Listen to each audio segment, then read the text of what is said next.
Перед началом просмотра обязательно поставьте лайк и оставьте свой комментарий. Они нам очень важны.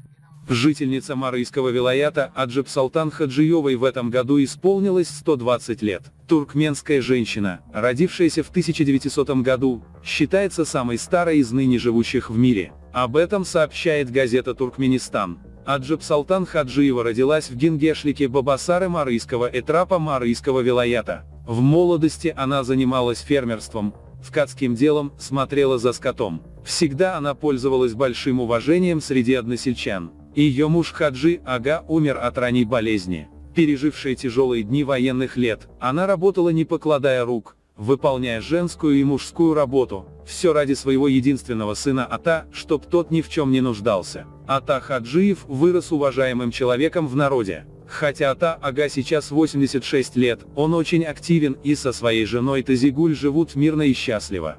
Его 120-летняя мать, Аджеп Салтан, ведет здоровый образ жизни и делится секретами здоровья со своими внуками. По ее мнению, чтобы жить долго и счастливо, надо вести честную жизнь, не бегать от физического труда и правильно питаться. Вы должны много гулять, контролировать, что вы едите и пьете, и самое главное, мир внутри нас и спокойная мирная жизнь в нашей стране, уверена Аджеп Салтан. Сын с невесткой подарили ей 12 внуков, а теперь у нее 67 правнуков и 32 праправнука. В этом году долгожительница была награждена юбилейной медалью 75 лет Победы в Великой Отечественной войне 1941-1945 годов.